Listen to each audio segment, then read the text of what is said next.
Hello and welcome to the SUTV show where Sheffield United are gearing up for a trip to Newcastle. Later on in the show we'll hear from Mason Holgate and his thoughts ahead of that trip to St James's Park. But Carl Asaba is alongside me. Let's first of all though, Carl, look back on the game at Old Trafford. Defeat, yes. Performance-wise, much more like it. Yeah, much better performance. So many positives from it, and you can tell at the end of the game, the fans, the travelling fans, are really good judges. You can tell by their response. And yesterday they were raucous throughout the match. It was brilliant. Their singing. Some of the songs were absolutely hilarious as well. Really good. But at the end, the applause they gave the players, it was good, really good scenes because the performance deserved it. And when things are difficult, you've got to look for small gains, haven't you? And you know, the fact that they led twice at Old Trafford, you know, they can take a lot of heart from that, can't they? Yeah, as an attacking force, technically our players they're really, really good. You know, going forward, it's not like we're scrambling goals. They're carving out really good opportunities. The speed of transition the boys attack with is because they're so technically gifted. And we've seen it away at Liverpool. We've seen away at Tottenham. Our players can play against these teams that have been assembled by hundreds of millions and actually open them up, not on luck, but on technical ability. So there are positives. I know it's another defeat, but you're seeing good play and good players. And unfortunately, again, I don't feel we got the points that the attacking play deserved. Great to see Bogle get on the score sheet. He's been brilliant in recent weeks. Great composure as well to hold his nerve in the way that he did. The second goal, different kind of goal, but really well crafted. Yeah, but with Bogle, we've been talking about him since Chris has come in. You know, he's always been good, a talented player. Since Chris has come in, there's been an added steely determination in Bogle. He's played week in, week out, and his fitness, you know, he's looking as sharp as anyone. On the pitch yesterday, he didn't flag. He's getting into the positions, chasing back. He's there, he's strong, he's pressing. And when he got the ball, you just know he's finishing. He's got a great eye and a great technical ability, and another wonderful finish. And as you say, the second goal, good play on the build-up previously. Got Ben Osborne in, and he had a cross cut out, but he had the awareness and the confidence in himself. He got in again, and he pulled the ball back into the position. And Diaz, who's been a revelation since coming, his work rate's outstanding. Got what he deserved, and a great finish. And you know, these aren't goals that we've plundered, we've created, and massive praise to the boys. Bogle a winger in the making? It's certainly an option there, isn't there? He's played that role on occasion, but the fact that he's able to get goals along the way, I just wonder whether Chris might potentially look at that further down the line. He's a very good football player. His technical ability is brilliant. I think you could play him in a number of positions, but previously, in previous seasons, the talk was always like Bogle was a flair player where you'd take George Baldock as a defensive option. You know, you're sacrificing the defensive option for an attacking option. And I think this season Bogle's shown that's, for me, it's our strongest position. Those two, they're brilliant, and Bogle can do anything. I think he's been brilliant. And a big mention for the goalkeeper, Wes Foderingham, back in after quite a while out. Showing us all what he's made of with a string of brilliant saves. Yeah, and I think the way the manager spoke about him in the build-up was he couldn't fault Wes. He's been dropped out of the team, but his professionalism, how he's gone about his business, how he's worked and tried to keep himself at the sharpest for the chance of being put back in. You've been put back in front of 73,000 at the Theatre of Dreams. You know, that's a massive question, a responsibility, and he was huge. His performance was brilliant. Some of the saves first half were, they're keeping you in the match, and that's what we've had over the years. We've had Henderson who made incredible saves that keep you in the game. Last two seasons we've seen Wes make big saves that have kept us in the game, and at half time the manager's gone directly over to congratulate Wes because he's saluting the performance he did. So no, brilliant saves. They weren't lucky saves, they were really good saves. And this young kid called Arblaster, who's really not that good, for any clubs that might be watching this. Yeah, move on. Yeah, move on. I have to mention him because he got the armband, and what a moment, not just for him but for his family as well. To skipper the team at a stadium like that for his boyhood club. And again, wow. the manager's no sentiment involved. He deserved it on his performances, and the manager didn't think making him captain would detract from his performances. You know, I've been captain once for Stoke at Bramall Lane, and I couldn't concentrate. I'm trying to, and it was a sentimental captaincy. This one is a young boy he's not made 10 starts in the Premiership, and you're leading the team out at Old Trafford, and his performance was didn't remarkable. Suffer as a consequence, not by any stretch. And I'm watching him, I'm commentating on the radio, and I'm finding myself being drawn to watch him. The way he marshals the midfield, he's slow, then he senses a problem and he sprints into position, and the opposition have to turn out and pass away because he's filled the void. His performance was brilliant, his understanding of the game is brilliant, but he led the team. It wasn't just he was a captain and by armband alone. He led the team. He's going over to the ref speaking, he's geeing up the other players, he's making tackles, he's geeing up this boy is just, his family must be so proud of him, the academy must be so proud of him. He's a joy to watch. Do you think he's infectious for the other players as well? Put yourself in a position of a more experienced pro who's looking on and seeing a young lad being given the armband like that. What are your immediate thoughts as a player who's got, so many games under their belt, and this is a young lad who's got half a dozen, if that? Well, I would have thought the boys will acknowledge what a talent he is, because I know myself when I was a senior pro and Jagielka was coming through, we didn't feel, who's this up? You have a respect because you know of the lad and how he... So you have that respect. But Chris, the manager, was saying at the last, in the 85th minute, Arblaster's still running past other players to close down, and that does lift you. Because this young lad, if he can go and sprint and close, I've got to do it.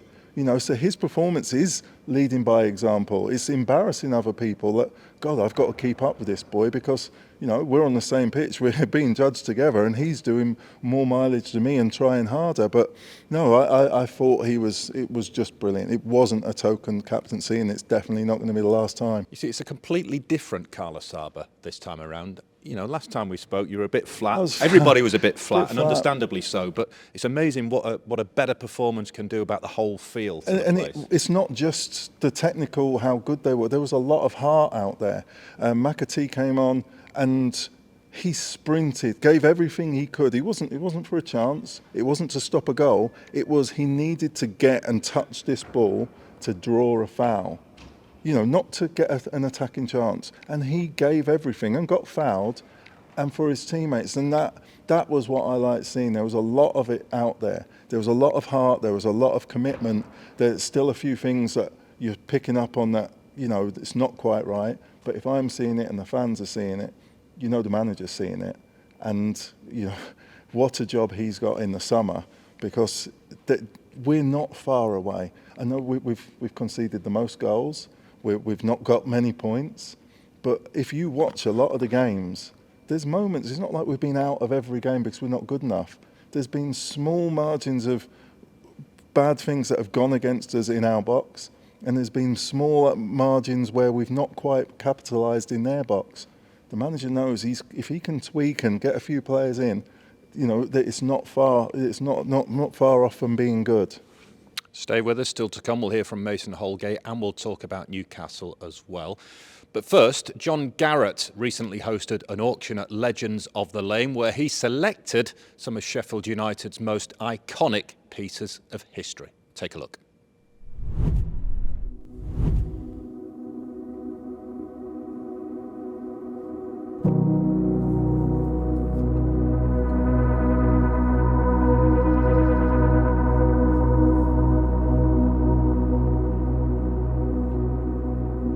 Vlog to Bramall Lane, and for once I'm not just solely working for Sheffield United Football Club in the museum. Tonight I'm here with my colleagues from Graham Budd Auctions, and it's a great pleasure on behalf of the club and Graham Budd to be hosting an event for Sheffield Home of Football, a project which they started 4 or 5 years ago A group of like-minded people coming together under the guidance originally of Anne Murphy, sadly no longer with us, after being Lord Mayor, wanted to leave a legacy and try and get Sheffield the recognition that it richly deserves in the annals of the birth of football history as well. So tonight we've got a fantastic event, and it's to raise funds for them. There's myself, my colleague, Head of Department David Convery, one of Europe's leading experts in football and indeed all sporting memorabilia.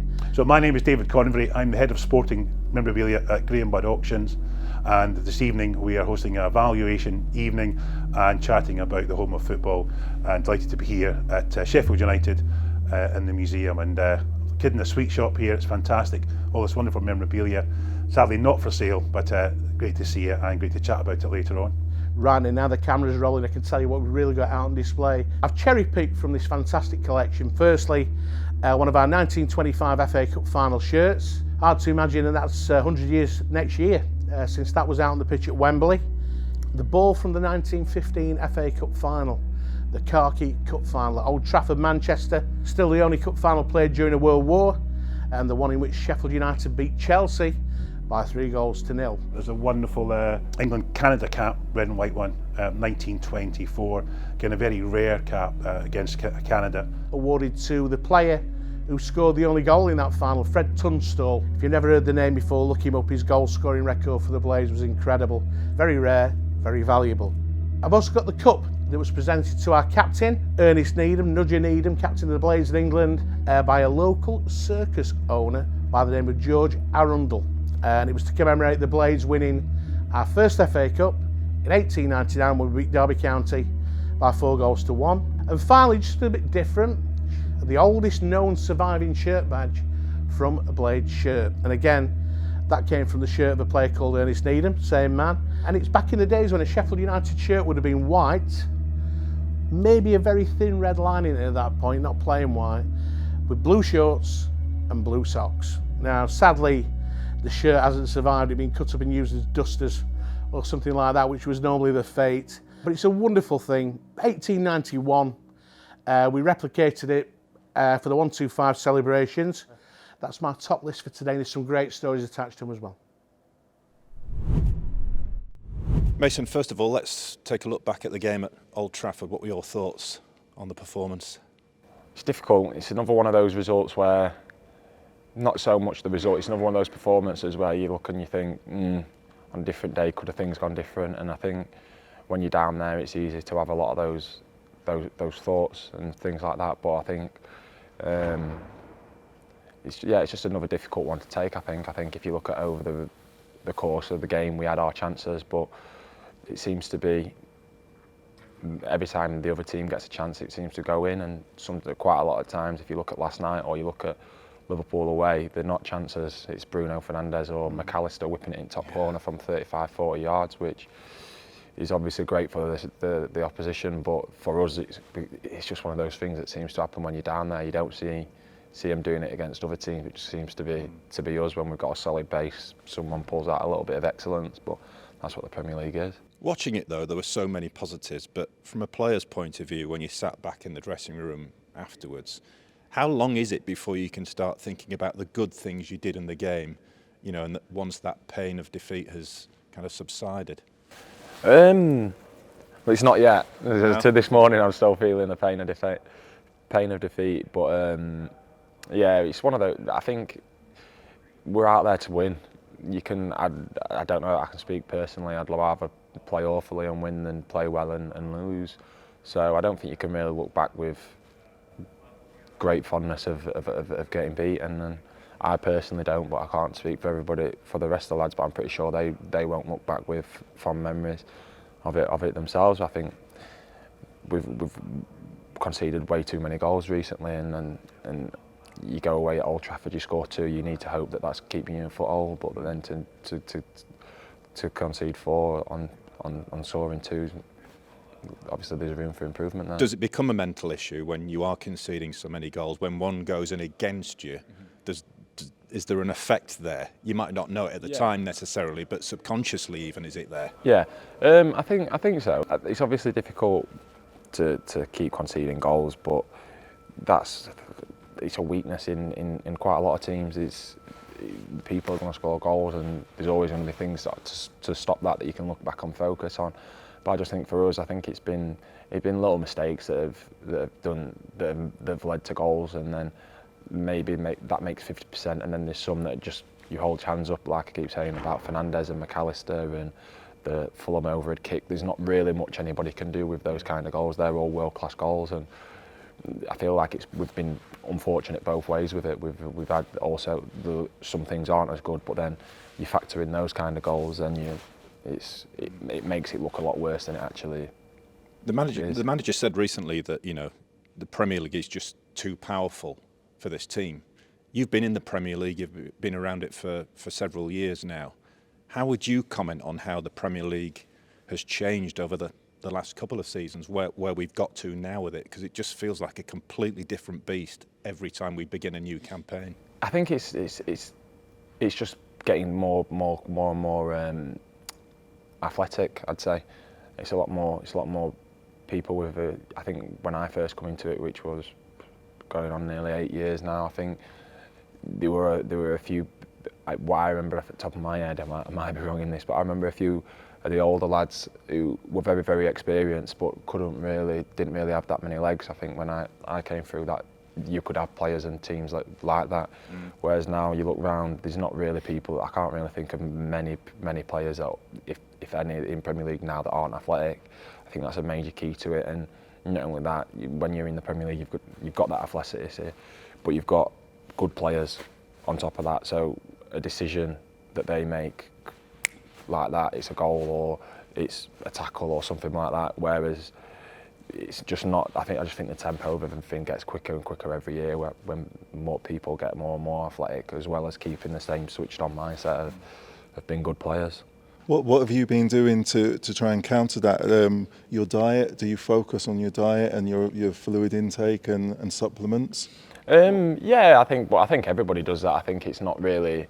I think everybody tries to get the most out of the body that they can, and I definitely do that. But to be honest with you, I think it's for me. I've always felt it's come through playing games. I think when I first come here, I think the first couple of games, I remember thinking, I'm not getting here anyway. I'm a good yard or two away from everybody here.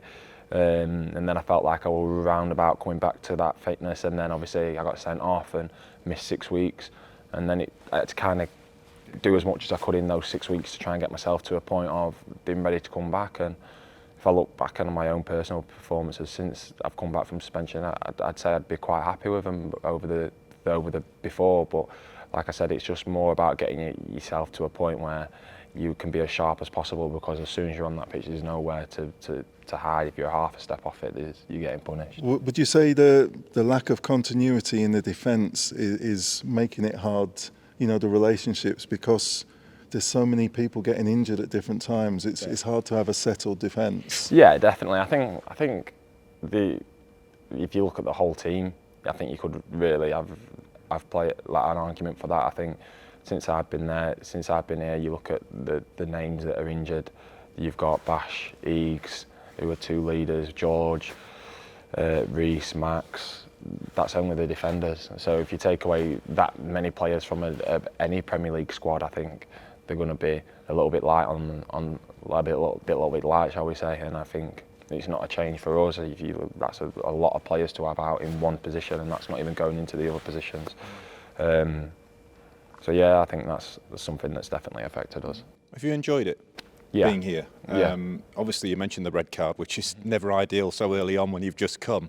But how have you found being around the place, the manager, the group? Have you got everything out of this loan spell that you would have wanted to this point? Yeah, I've absolutely loved it. I think it's obviously always been difficult when you've not played for a year or so, which I'd not at that point. And just to come here, and it's just been totally refreshing. Obviously been back near home for me, and seeing a lot more of my family and stuff like that, but then also just being able to play the games, the gaffer having the faith in me. I like you said, the red card wasn't ideal, but I come back and the gaffer still showed faith in me, and I've hopefully repaid that since I've been back. But yeah, I've loved it. The lads have been great with me. Obviously I knew a couple of them before I came, but as soon as I've come, they've made me feel right. It was right at home, and it's been easy to fit in. So yeah, I've really enjoyed it. Fans have been good to you as well. There seems to be a bit of a bond there. Have you felt that? Yeah, definitely. I think obviously being from in and around area makes it a little bit easier, doesn't it? It makes it a bit more accepted. But yeah, they've been great. Just wish that we could have replayed it with a few more results. There's been a few nearly moments and things like that, which means we could have had a bit more of a fight at it. But it's all if buts and maybes, and like I said, it's putting points on the table, and if you're not doing that, it makes it a difficult position. But all we can do is keep going and keep taking every 90 minutes as a 90 minutes and win as many games as we can now till the end of the season. It's an uncertain time for so many players for different reasons now. What's the next step for you, do you hope? I genuinely don't. A lot of people, my own friends, say it to me like, "What are you going to do?" And I'm like, I genuinely don't know. I'd love to just play football. That's all I want to do. I definitely don't want to go back and just sit there and not do anything. I think for me, I've always said to everybody. I think I said it to pretty much Everton at the start of the season. I said, I become a footballer to play football. I want to play football. I don't want to look back on my career and be like, oh, I was all right. I was at Everton for 9 years, but I only played for a couple of years.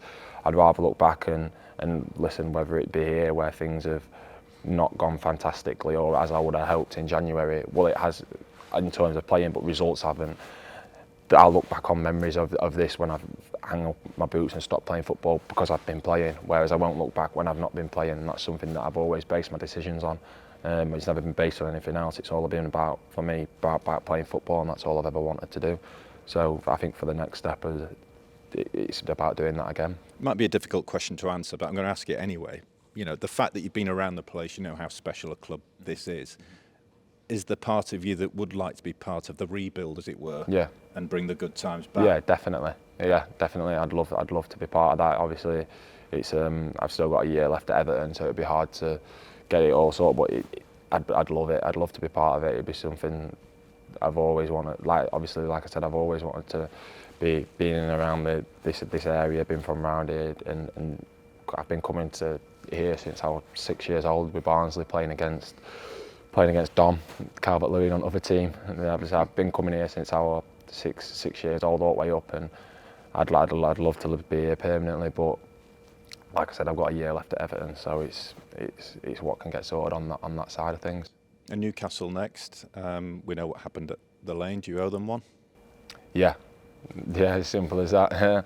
We're going there to win, and that's what we're going to have to do. It's not an easy place to go, Newcastle. I've been there many times over the years and rarely come out. It's a great place to play as well, though, isn't it? Yeah, On top of the hill there, it's great. Yeah, it depends which half it is. If you're going uphill, it's not.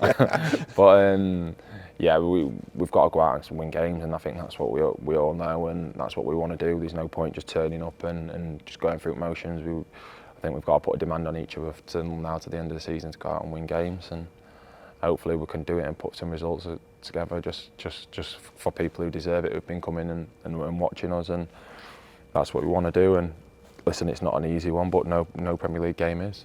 Carl, anything you'd like to add? No, it's just nice seeing, looking so confident the way you're playing. The first couple of games you looked like you were playing safe and but then you've just grown, and it's been a pleasure to watch you. You know, I feel that we've been harshly done with yesterday. It wasn't 4 goals. The performance wasn't 4 goals conceded. It wasn't like we played terribly. And yeah, I hope you keep smiling and can keep your fitness. Yeah, it's like I said, it's difficult. Yesterday, you got the penalty. It's a tough penalty to accept, isn't it? Yeah. But there could have been 7 if that penalty is given. There could have been 7 other penalties because through the weekend. And then you've got the goal, Fernandez's goal, and then you take those 2 goals away. It's what? 2-2. And did you see the VAR line, the way it zigzagged to make sure? Yeah, let's not get into VAR. That's a whole different programme. Mason, thanks ever so much for joining us. It's been a pleasure. Appreciate and we wish you well in the next few games. Thank you. Great to hear from Mason Holgate. How good was he, by the way? Oh, it's made me feel even better. Just how refreshing. You ask him a question like that and there's no thinking time, there's no sanitised answer. It was just yes, brilliant. Yeah, and he's really progressed, hasn't he? Because let's be honest, when he first came, there was a little bit of scepticism because he was at Southampton. And he hadn't been playing. Not been playing, came here. But to his credit, had the red card, he's come back from that. and he's made that position his own at the back. Yeah, and it's just his character. If you look what he's been through, his character, that's the sort of person that you want, the DNA, and that's why you're saying there's a connection. The fans have a connection with him because they respect how he goes about his job.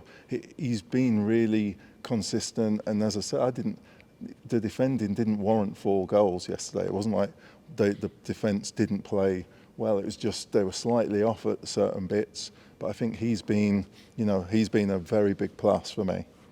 Let's talk Newcastle. I said to Mason, do we owe them one? I think it's safe to say we do.